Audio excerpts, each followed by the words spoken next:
Hey friends, I'm Stacy. I'm going to get on here and talk to you guys about the book I just finished reading.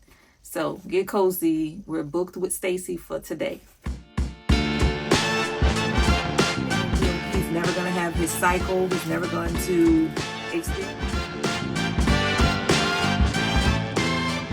And I like this book. I really love that book, but I'm interested to see.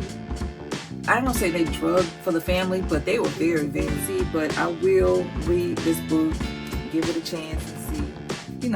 Kindle, I downloaded Very. So I have the first 3 books of those, which I do plan to read. So right off the rip, have you ever read a book that was just so triggering for you that you just can't even? Well, yeah, so I read this book. It's not even this book. I did finish this book just now, and it stressed me out so bad that I had to take a BC powder. Head was spinning and everything. But let me tell y'all, I read another book by her, and her name is BAPARIS. I read her book a while back. It was called Behind Closed Doors. I don't know if y'all read that book or not, or anything by this author before. Now, getting into this book that I just finished, and I took my BC powder and I'm waiting for my cold drink to get cold because it stressed me out so bad. Y'all, I read this book. Let me see how long it took me to read. It took me a minute to sit down and just read this book. I started it. Let me see. I started October 9th. I finished it October 15th. So about 6 days to finish it. It was a psychological thriller / mystery. I read the paperback version of this book. Why was I reading this and recommended it? Because Storygraph, they suggest books that you might like or that you might want to read. And this one was just next up on the list. And I think I was doing some type of challenge, and this was the next book in that list to challenge me to read. So I sat down and I'm like, okay, I have it. And Storygraph picked it. I'm going to pick it out. So Storygraph, they say, your recent love for tightly woven, fast-moving thrillers. This hides dark secrets behind the perfect home.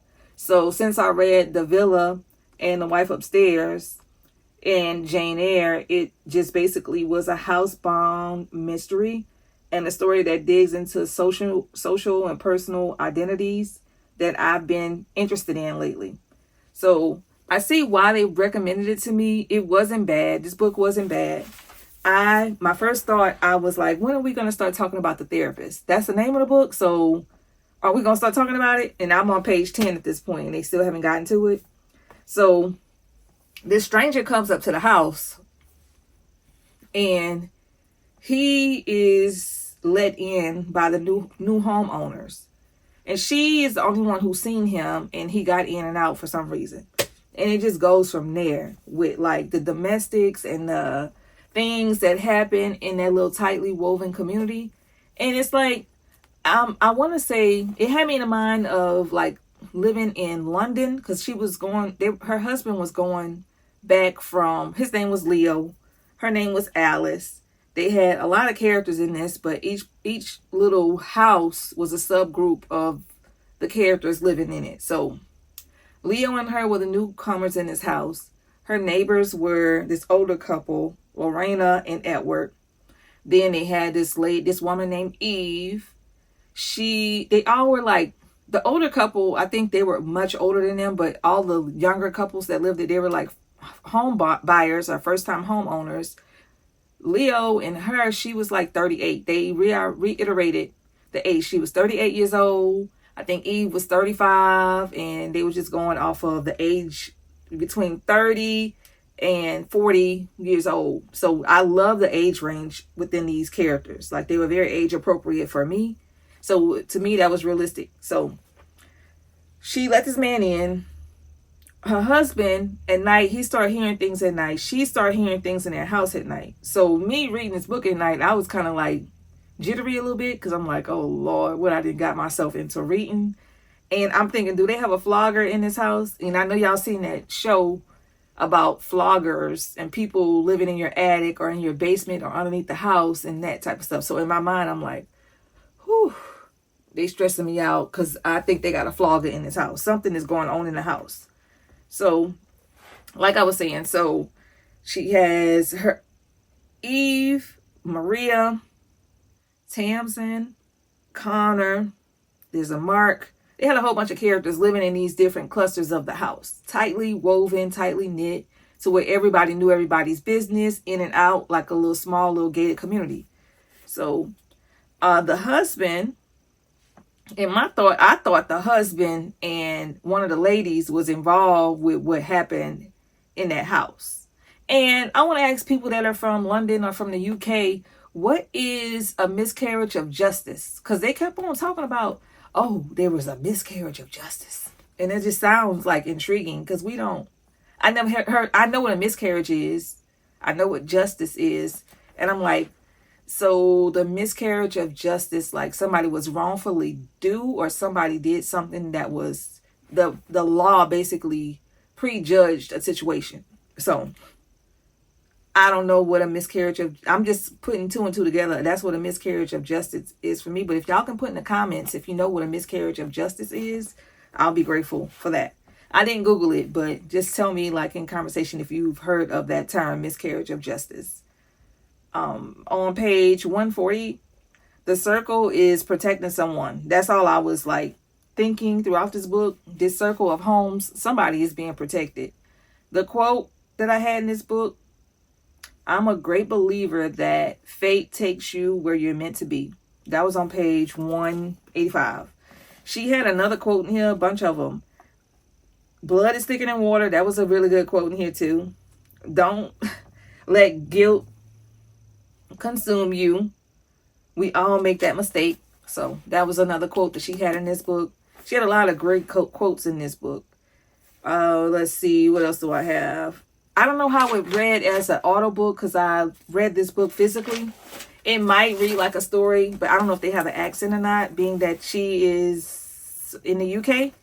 But I can definitely hear the tone, so it took me a little bit longer to read this thriller than I would read like an American thriller because some of the wording was a little bit off.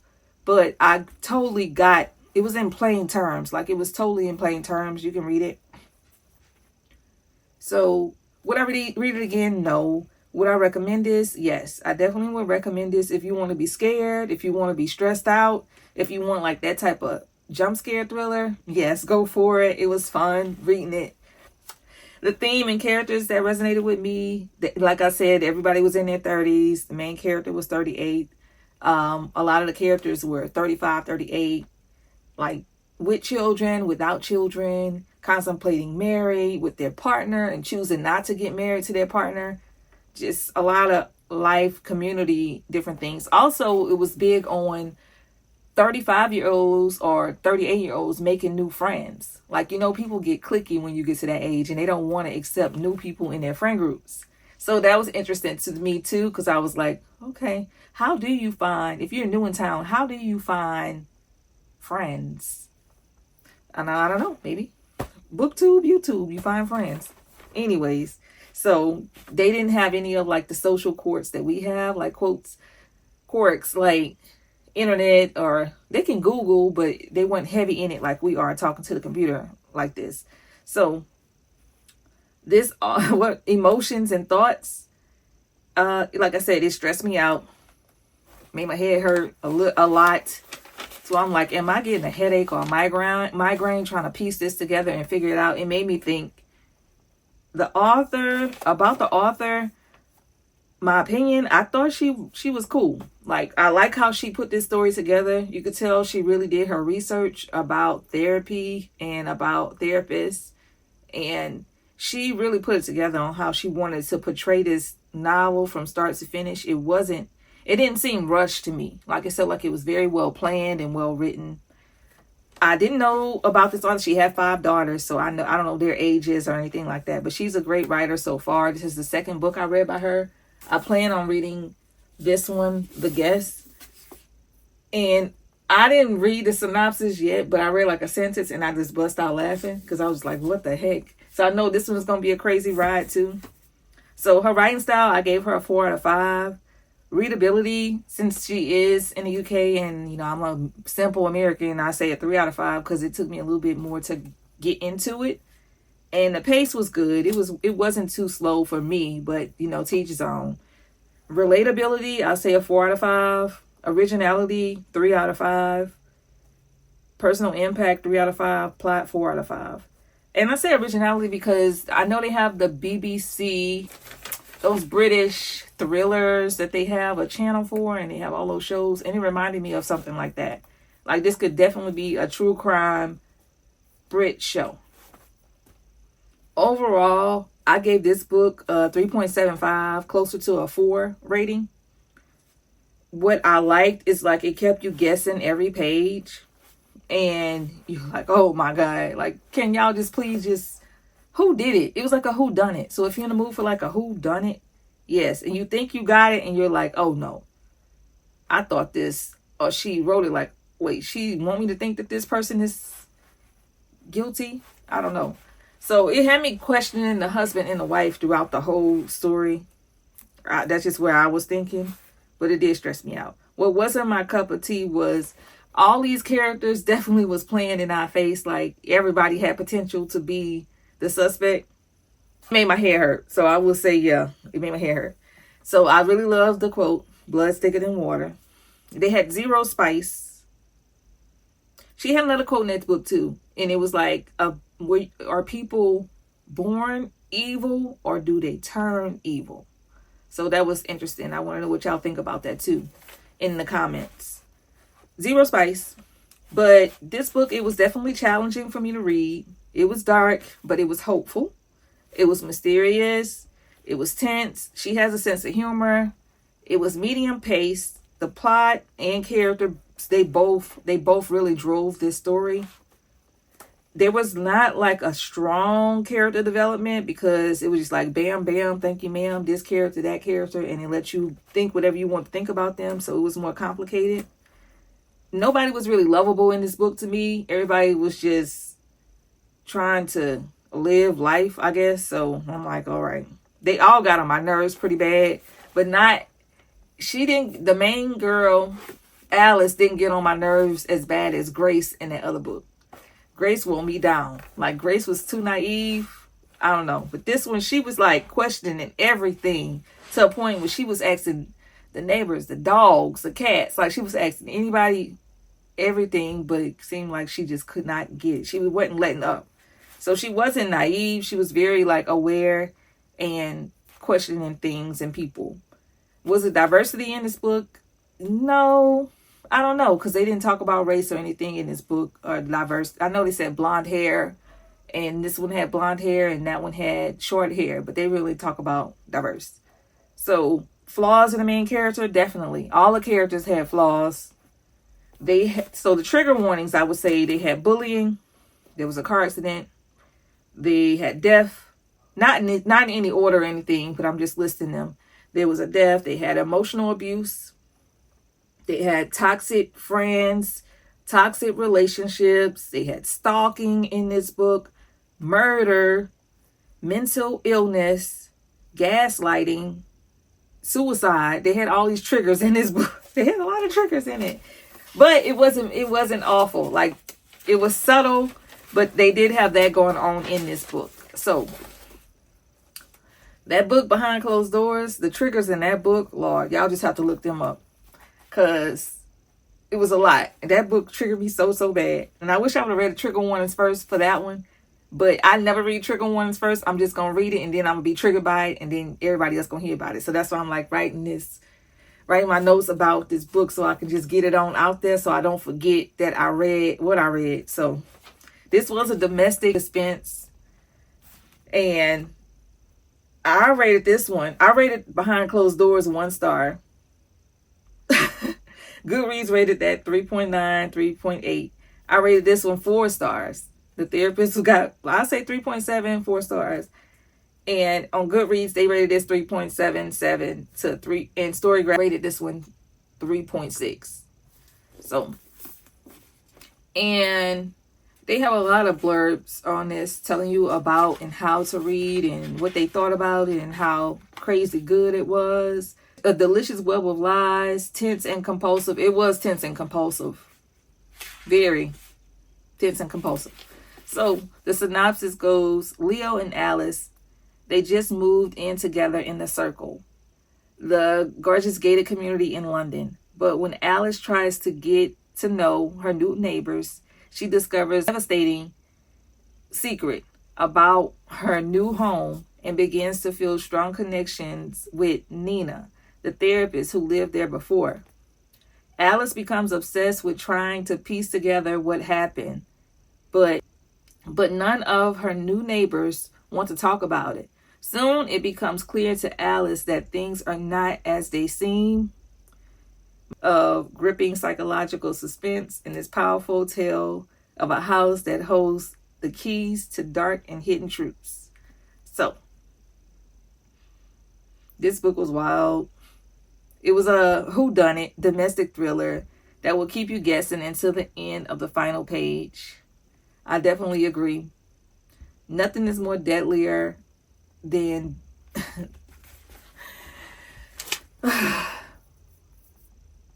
yeah.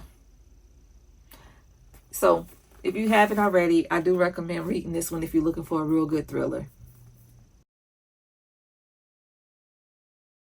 I think I read it on Unlimited. A lot of her books are listed on KU. So if you look for her, BAPARIS, she is, I don't know, it says about her that she lived in Paris. No, she lived in France.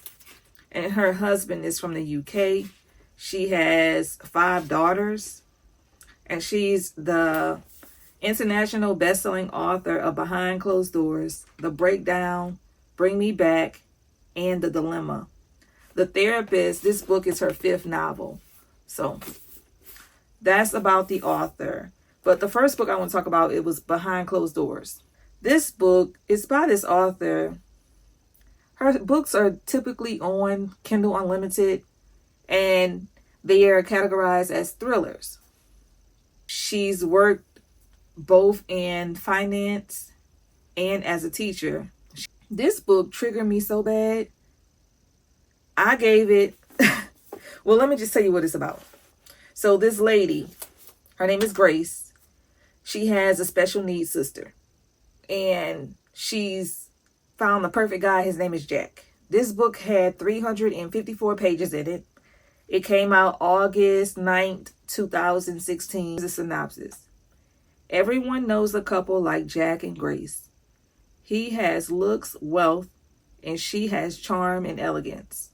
He's a delicate attorney who has never lost a case. She's a flawless homemaker, a masterful gardener and cook, and dotes in her disabled younger sister. And I told y'all, it hit home to me because I have a sister that's an adult that's younger than me that has disabilities. Anyways, I digress. So, though they're still newlyweds, they seem to have it all. You might not want to like them, but you do.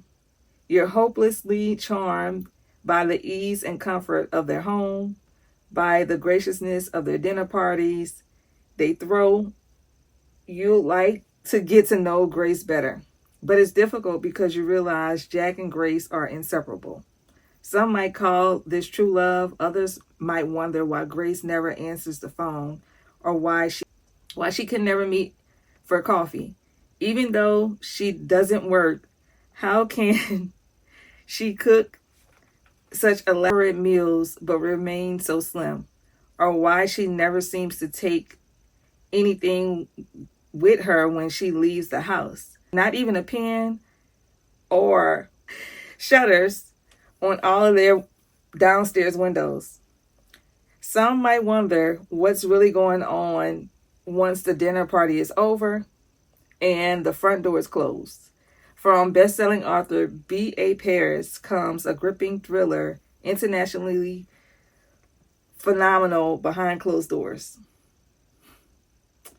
So that's that. If you want to be triggered, definitely read this book. It was a thriller. It was like a domestic thriller, I guess, or fiction. And it was a lot going on in that book. And I was just like, okay, whatever. But like I said, even though I rated that book 1 star, I'm still talking about it today. So I would say I would recommend it. read it, but just be prepared for the trigger warnings and go from there. Now, that's it, y'all. Thank you for watching. That book, oh Lord, it stressed me out so bad. Like, that book stressed me out.